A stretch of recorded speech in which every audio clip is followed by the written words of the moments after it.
Hello from Bangalore. As you can see, I'm still in India, which is lovely to be here.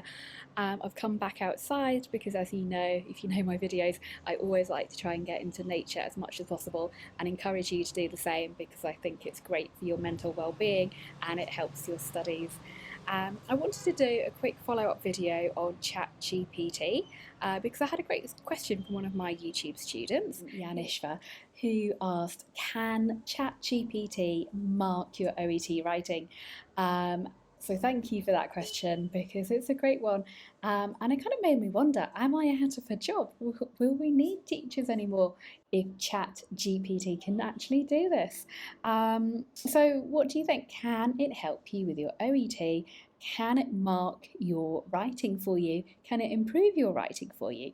So basically, can we use this AI tool to correct our letters? If you're not sure what ChatGPT is, take a look at my previous video. I've gone through that and through some prompts that you can use as well. But as I say, we're going to focus right now on can we use this AI tool to correct our OET letters? And my summary really is yes, to a certain extent you can. A little bit scary for teachers, but actually really exciting as well. There are some limitations which I'm going to go through, but there are some great things that it can do as well. So I'm actually really excited as a teacher. I'm not sure if I'm going to lose my job just yet, but you can tell me that actually. For those of you who don't know me, my name's Sona. I'm your online OET tutor with Bose Learning, and I'm a premium preparation provider of the OET. Okay, so here's what I did, and actually you can follow these prompts as well because ChatGPT works on prompts. So you type in what you want it to do and it responds to you. So this is what I did, and I actually started off by just taking the medicine sample paper 1 from the OET website, and I thought I would feed that into ChatGPT and see what it says. So what I did was I asked it to score this piece of writing according to the criteria, and I know it's a great piece of writing because it's a sample from the OET. And this is what it told me. This is what ChatGPT told me. And it's really useful, I think, for you because it gives you an indication of why it's a good sample. So it demonstrates a clear and concise communication of the patient information, the language is appropriate, it's professional, and the layout is good.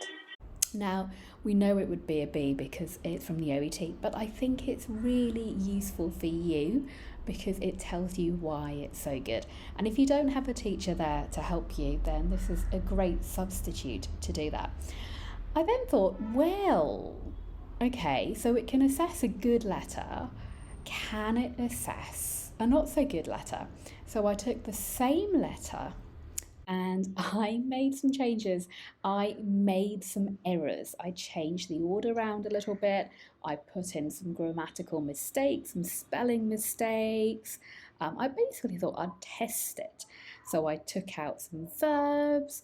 I took out those plurals that students often forget. And I just had a go at messing about with this letter to make it not very good. Let's see what it says now. So again, I copy pasted this into the chat and I said, can you assess this new piece of writing as well? And I put it in, it asked me which one I wanted, so I copy pasted it. And I thought, well, what's it going to say now? So this is what it came up with. It has some of the information, but not all of it, because remember, I took it out and the writing wasn't great because I had made some deliberate errors. It even gave me a breakdown of the scores.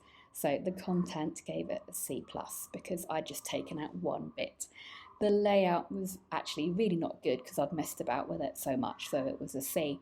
And the language, I'd made quite a few errors, and again it said it was a C. So overall, they reckon, ChatGPT reckons it would be a C.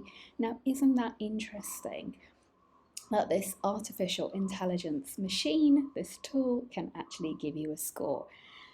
And then I thought this was a letter which is a model, it's on the internet. So of course the artificial intelligence model is going to be able to do that because it's just scoured the internet and found it. So what about a student's letter instead?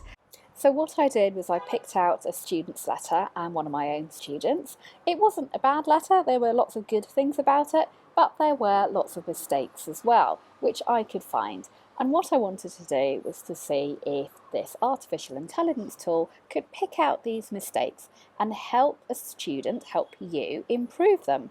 So what I did was I first of all asked it, well, what do you think it would score and why?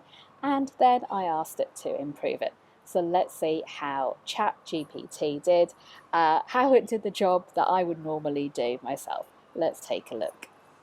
So let's see how it does. What kind of scoring does it give my student's letter?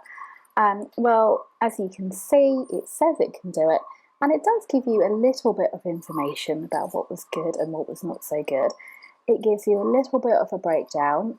It thinks the content is a B, for example. It tells you about the organisation and layout, and then it says a little bit about the language. So it does give you a little bit of feedback, which is quite useful. However, there are other things missing there as well, such as conciseness and clarity, which it doesn't tell you about at all. So yes, it gives you some indication, but not everything. So how about improving the letter? So I asked it, can you please improve this letter so it will get a B in the writing subtest? And I copy pasted it in. I knew there were mistakes. I'd already corrected it myself, and I wanted to check how it would react. Would it be able to correct this letter in a way that I thought was satisfactory, and that would, likely score well in the OET? And I found that it did so, but only to a certain extent. And I think this is where it really falls flat a little bit at the moment. I'm recording this in February 2023, so things might improve, but as it stands, for example, there are some repetitions of being discharged. Esophageal spelt differently 2 times. So yeah, it's not the best letter, but I asked it why this was an improvement on my candidate's original letter, and it did come up with an answer, which again is quite useful. I asked it what I thought it would score in the writing subtest. It said it was difficult to determine. So yeah, it wasn't great, but it does give you some general pointers, which I think are useful and which I think are actually quite valid. Okay, so in conclusion then, what do I think? I think it's not bad, if you don't have a teacher and you really need some pointers, it's actually not bad. It's quite useful because it can give you ideas, it can help you pick out the good language, you can use it as a comparison to find out why the samples are good. And it's a bit of fun, and it is another tool, and I think any tool to help us with our language learning is a great one. However, it doesn't really give you an entirely brilliant letter. So if you ask it to correct your letter, I would just be a little bit cautious, because I think the corrected letter that the model produces, that the AI model produces, isn't fantastic. It doesn't really tell you why your grammar or layout or content was wrong, just that it's wrong. And it doesn't give you a score, I don't think, that can be described as being totally accurate. So use it, but use it cautiously, I think. Yeah, it's great. It does help, but just be a little bit cautious with it. Let me know what you think. Have a go. Tell me what you think. Do you think it's useful, or do you think it's a little bit of a waste of time when actually you can just focus on your studies a bit more? I don't know. Let me know what you think. If you do want more focused study on the OET, please do check out my YouTube channel. I've got over 200 videos free for you, lots of lovely things about writing, reading, speaking and listening, practice and skills building work as well. So check that out. If you like this, please share this with a friend or a colleague, subscribe, say hello. I'd love to hear from you, especially if you're in Bangalore, say hi. If you're not, say hi anyway, and hopefully see you again next time. Thanks for watching. Take care. Bye bye.